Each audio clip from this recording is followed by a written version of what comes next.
Welcome to American Baker in Germany. I'm Michelle, and today we are continuing our Baking Basics series by talking about whipped cream. Now, I have made a video on how to whip cream, however, it's more like a what not to do kind of a video, and so today we are talking about how to make stabilized whipped cream, which is us doing everything right. So let's get started. In Germany, they sell a product with several names, but they all translate to cream stabilizer or stiffener. But they pretty much only contain some sweetener and some thickener, like cornstarch. Well, we don't need a special product for that. So no special products. We need 1 liter of whipping cream, 1 tablespoon vanilla extract or 3 tablespoons vanilla sugar, 2 cups or 250 grams of powdered sugar, which contains sweeteners and thickeners. What? You don't whip up a liter of whipped cream at a time? That's weird, because it's amazing, it's delicious, so we really should. Just kidding. Of course, we can make a smaller amount at a time, so let's try that again.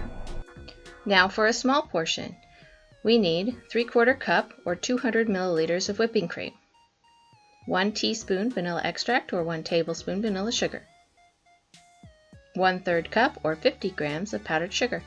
Please do not try to use regular sugar for this, it won't go well. Into a large mixing bowl, add your chilled whipped cream. Ideally, it should have spent at least an hour in the fridge before trying to whip it. It's also helpful to chill your bowl. Cold conditions really help whipped cream. As you can see, the fattiest parts of the whipping cream can cling to your container, and sometimes you need some coaxing to come out. Add the vanilla while it's still liquid, and begin beating the cream on low to medium speed a little bit before you add your thickener, in this case our powdered sugar. Then add it while beating your cream. Now continue to beat your cream until you get stiff peaks. This takes a bit of patience, but you don't want to overbeat either.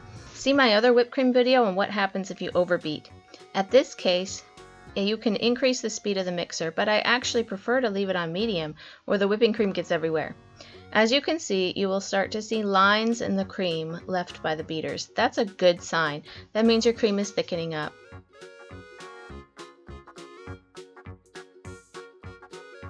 This is soft peaks, almost there.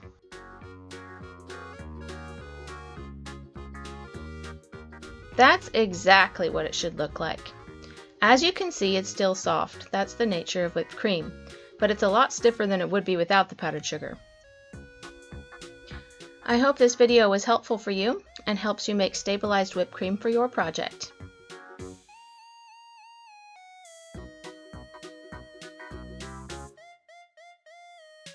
For more cakes and tutorials, visit our website at AmericanBakerInGermany.com. We're also on Facebook and Instagram. Subscribe for more tutorials.